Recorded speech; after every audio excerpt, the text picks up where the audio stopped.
Hey guys, Eric here, Mr. Fired Up Wealth. Today I want to cover my favorite top 5 growth ETFs. Now, growth ETFs are used to capture secular growth trends. So when you think of investing ETFs, a lot of people just buy vanilla index funds and that's totally fine. But some people that are looking for more growth, maybe you're a young investor, you have more risk appetite, you're trying to ride secular growth trends, and maybe you don't want to buy all individual stocks. You might want to have a core of ETFs. Maybe in retirement, you prefer to have ETFs. I typically have more ETFs in retirement, and my individual stocks are more in my taxable, but that's for another video. So what we're going to cover today are my top 5 ETFs. These are ETFs that are popular within the Fired Up Wealth community, within Patreon, our Discord group. And these really capture these secular growth trends. When you think of secular growth trends, you're thinking of, software as a service, right? Cloud, AI, artificial intelligence. You're thinking about autonomous driving, electric vehicles, battery, green energy, on and on and on. There's tons of different secular growth trends that we talk about on Fired Up Wealth. So if you're not subscribed, please go ahead and hit the subscribe button, hit the little bell so you get notifications. If the video helps, please hit the like button. Please drop me a comment, but I'm going to cover these ETFs. I'm actually going to do some comparisons as well. I think it'll be very helpful. If you're an international investor that maybe can't buy these ETFs, this video will still help you because you're going to be able to see what's in the ETFs, what the top holdings are, and you can kind of create your own mini ETF by buying the individual stocks. So I'm excited to get this kicked off, and without further ado, let's get started.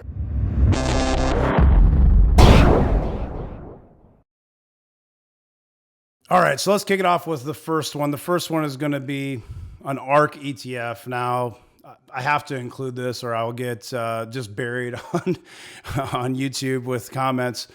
Obviously, I do like ARK ETFs. Kathy Wood's done an amazing job. I do have quite a bit of ARK in my retirement. I don't have any in my individual taxable brokerages, but I do have quite a bit in my retirement. So you can see there's quite a few of them. So I'm going to zoom out so you can make sure you can see the screen here. So there's the original is ARKK. That's the ARK Innovation ETF.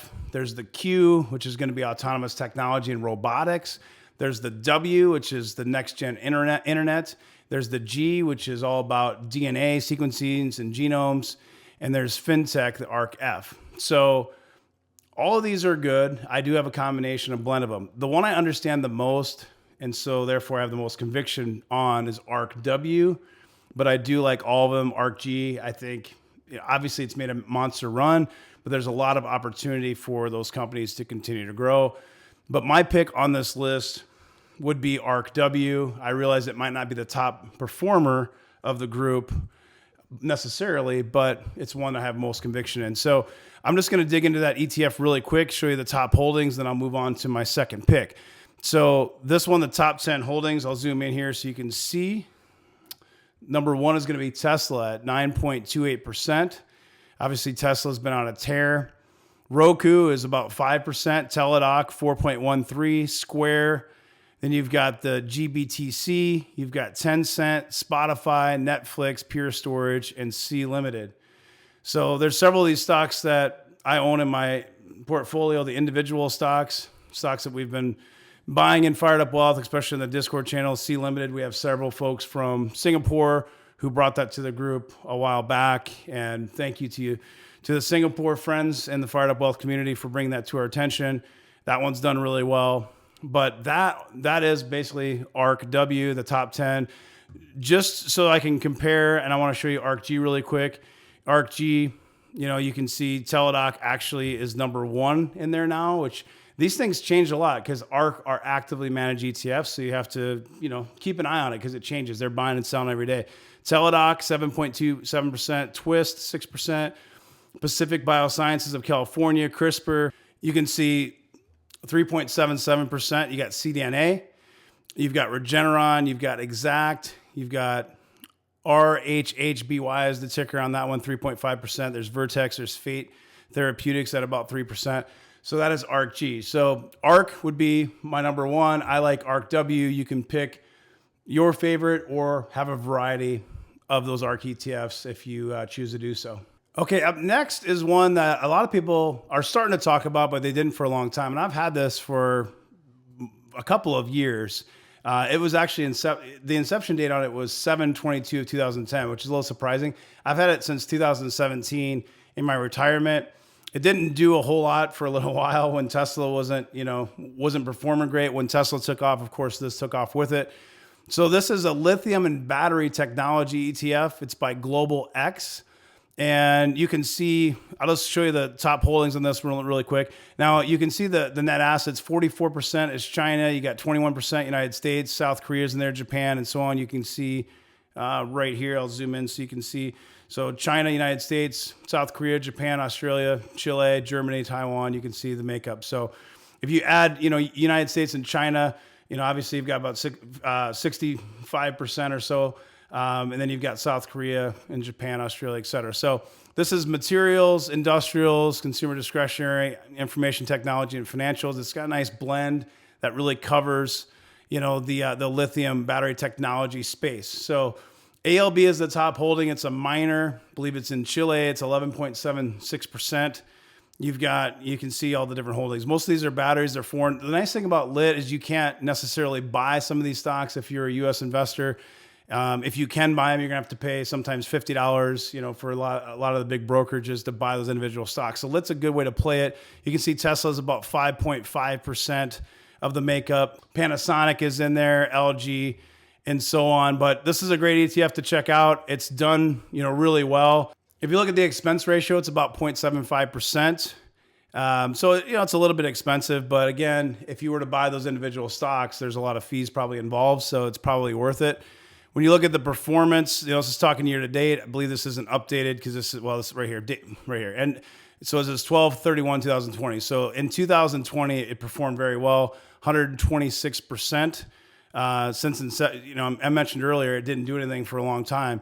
Since it was created, it's only up 132%. So this thing's really taken off here in recent months with, the EV craze, of course. So one to take a look at, it's expensive here, but probably has upside, assuming that space continues to do well, battery technology in here, the miners, et cetera. So this could be disrupted with new technology, but as long as this type of battery is in play, this ETF should continue to do well.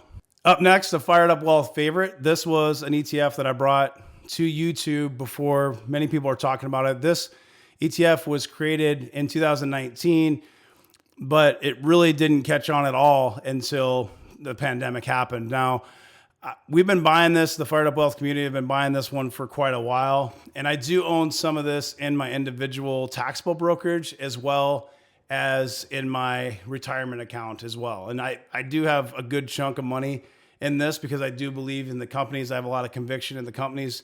Just in my taxable brokerage, I've got about 600 shares, so around $35,000. But we were buying it, in the 30s, low 30s, under 35. And, I think a few of us have averaged on the way up, but now it's trading at $55 a share. And I'm going to show you performance here and compare it to another popular ETF in the space, which is, well, you'll see in a second. So this one here, this is WCLD. This is a Wisdomtree. The expense ratio on this one is 0.45%. You can see right here. The total assets, we're going to get to that in a second, but it used to not have a whole lot of assets under management. Now it has quite a bit, and it's done really well over the last several months. So Cloudflare is number one. Now this is an equal weighted ETF, and every quarter they basically rebalance it. So they're rebalancing these at 2.5%. So you can see the ones that have done better, like Cloudflare, like CrowdStrike. Of course, the weight's a little higher because they haven't rebalanced. But these are the top holdings in it right now. You can see, Net, Crowd, Domo, Sprout, Workiva, Blackline. This is another one that I like a lot that I've had for a while. Blackline did a video on that one. Zendesk, PagerDuty, got a video on the channel for that one. Definitely subscribe to the channel if this type of thing is interesting to you, because this is what one of our major focuses is disruptive technology, especially around cloud and SaaS. That's really my background. So if you're new to the channel, I worked in that space, for a while, and I do have insights into that space, which is why I have more conviction in these type of stocks. Zscaler is another one, Elastic. So you can kind of see what's in there. Now, what I want to do is I want to compare two ETFs. So a lot of people will say, well, CLU is the best, it's the best ETF in the cloud space. And I disagree, and I'm going to show you why I disagree. First of all, the expense ratio is more. It's 0.68% for CLU, and that's the Cloud X cloud computing ETF. The one that we just covered, WCLD, is the Wisdomtree cloud computing ETF. Wisdomtree is 0.45, so it's a lower expense ratio. Now the assets under management, CLU is 1.59 billion, and WCLD is 1.36 billion.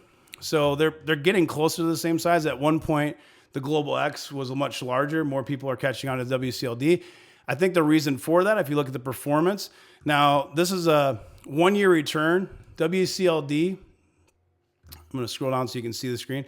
100%, over 100% return on WCLD versus only 65%, which is still a great return. It's a nice ETF.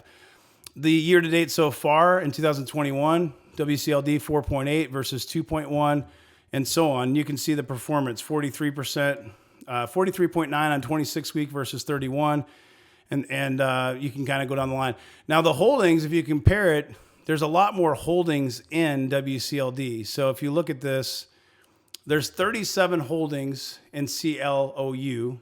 There's 55 holdings at WCLD, and you can see the weights. So Zscaler on the left-hand side here, Zscaler, Fastly, Proofpoint, Twilio, and so on. On the right side, again, though, these are rebalanced every quarter, equal weight. So on the WCLD side. So you can see, though, that a lot of the same stocks are in there, but there are actually more holdings in WCLD at 55 versus 37. So both of these are great ETFs. They capture that secular growth trend of, software as a service and cloud. Definitely check them out. I also like Sky. That's SKYY. That's going to have a little bit more mature growth in there, but it's definitely one to check out. So that's my third ETF on the list. Okay, so the next one here is from Invesco. If you're familiar with Invesco, that's QQQ, the NASDAQ 100 ETF. I like that ETF as well, but we're not talking about QQQ today. We're going to cover PBW. That's the Invesco Wilder Hill Clean Energy ETF. All right, so PBW, you can see on your screen here. It's got what I like about this ETF, and again, you can go check out the channel. I've got a video on PBW that I think it's 20 minutes long that goes into detail on this. I'm just going to cover this from a high level, but if you want to check that out, you can just do a search on YouTube for Fired Up Wealth plus PBW, and you'll find the video. But I like this because it has a balance of, hydrogen, electric vehicles, covers solar, all the different spaces within clean energy, right? Because there's kind of different buckets in there. So you can see the first one, 5.76% is going to be, the ticker on that is SOLUN. This is another one where there's some foreign ones in there, so they might be hard to buy depending on where you're located. Plug Power's in there. You've got Ballard Power, GP, which is Green Power Motor, TPIC, Fuel Cell. You got Array Technologies, EOSE, IEA. You can see all of them in here. There's a lot of them. But, there's quite a few of the popular names, but there's probably some in here that you've never heard of as well. Here's First Solar, here's Sun Power, Flux Holdings is in there. There's Cree, Neo, XPEV, Tesla, Lordstown, Workhorse, and you can see the weights on this side right here. So the percentage of the fund, and it kind of gets smaller. So when you get down to this far, it's not huge amount in there, but and it breaks it down. So if you're looking at this, it's industrials here at 40%, and then it's going to go into the information technology. So it is diverse, has different categories, different buckets in here, which I think it diversifies really well within this space. And that's why I like it so much. Consumer discretionary is 20%, materials, utilities, energy, so on. So take a look at that. You can see on your screen, here's ALB again, which is in lit, LAC, and so on. You got Blink Charging, you got Fisker, you've got QuantumScape. I mean, there's a ton of them in here. So I think it covers your bases pretty well if you're trying to hedge your risk a little bit in this space. I want to show you something here because a lot of people say, well, ICLN is better, and this is the one you always hear about. You hear way more people talk about ICLN versus PBW. Now, again, they're both good ETFs. One's iShares, one's Invesco. Expense ratio, it is a little bit less expensive on ICLN. It's 0.46% versus 0.7. Assets under management, it is bigger, and that's why you hear about it more. It has $6.57 billion under management versus $3.1 billion. So it's less than half the size PBW is. But check this out. So performance-wise, if you look at this, here's a 3-year return. PBW, 430% versus 257%. Okay. 1 year return, 252% versus 166%. And year to date, this thing's up 27% versus 16.5. This thing's up about 100% since I did the video on YouTube. And I got into it, several months ago, right before the Biden administration, before the election was over, essentially. But, they're both good ETFs. So I'm not hating on ICLN or anything, but just keep in mind that PBW has performed, much better. And maybe that's an opportunity, but, you have to look at the holdings to decide what's best for you. Again, similar to the last comparison we did, ICLN has less holdings, 33 holdings versus PBW with 58 holdings. You can see Plug Power, you got Enphase on here and so on. So the holdings have some similarities, but there's also different holdings in there. Very similar to how CLOU and WCLD are different in the SaaS space. These two here, PBW and ICLN, have some similarities, but also have their differences as well. Okay, number 5, last but not least, let's cover semiconductors. Semiconductors, I call it the new oil. You think of, everything needs semiconductors, from autonomous vehicles to, phones, computers. I mean, everything, right? So you think, what are the secular growth trends? And I do want to mention, earlier, I talked about ARK. ARK is actually creating a new ETF that's going to be space exploration, which I think will be pretty huge. I'm sure a lot of people are going to be buying that, so it's important to note. And I did do a quick video on the Fired Up Wealth YouTube channel on that one as well. But everything needs, for the most part, anything that's secular growth, for the most part, needs semiconductors, right? So when you think of, cloud computing, data centers, you think of robotics, AI, everything runs on semiconductors. So I call it the new oil. You can say, well, data's the new oil. Well, for data, you need semiconductors for data too, right? So there's 2 ETFs. There's 2 major ETFs. I also did a video on this, so you can check it out on the channel. Definitely subscribe to the channel. So there's the SMH and there's the SOX. Now, SOX is what I own, and historically I liked it better. It does have a higher expense ratio at 0.46 versus 0.35 on the SMH. Now, the SOX is actually more popular in terms of assets under management, with 5.59 billion versus the AUM on SMH is about 4.8 billion. But with that said, you look at the holdings, it is very different. And a lot of people prefer SMH right now because, they're not real hot on Intel, and Intel is 8.7% of SOX, whereas on the SMH, Taiwan Semiconductor is 14.58%. And you can see Taiwan Semiconductor on the left-hand side, SMH, you got Taiwan Semiconductor, NVIDIA, ASML, Intel is still in there at 5.39, but it's less than the 8.79 on the SOX side. And you can see on and on. Lam Research, one of my favorites, is in there. It's on both. They're about the same weight in both. So again, these are very similar. SMH is 26 holdings versus the SOX with 32 holdings. So these are a little bit closer in size. Performance-wise, if you look at a 3-year return, they're really close, but the SMH actually is ahead by about 2%. You can see here. The 1-year return is actually, again, really close, but the SMH does win by a few percent. The year-to-date return is really close, both at 10% and change. And you can kind of just look from there. So, it's one of those things, it's personal preference. Most people probably would take SMH right now, but you can look at both. Both of them are good ETFs, and they're going to give you great exposure to the semiconductor space. So these are the 5 ETFs, the growth ETFs that I really like, that help you capture some of those gains from these secular growth trends. I definitely encourage you to check these out. If you have not subscribed to the channel, please do. Drop a like, drop a comment, stop by Facebook. We have a free group. It's a private group on there. We also have Patreon that has a Discord. I do have a public version. It's basically Fired Up Wealth Lite, which can get you into Discord and gives you visibility to a few channels and access to our public chat room. So if you're interested in that, check the link below and you can get in. If you want the premium channels, check out Patreon. As a Patreon subscriber, you can get those premium channels. But I appreciate your time and attention. I hope you have a great rest of your day. Take care.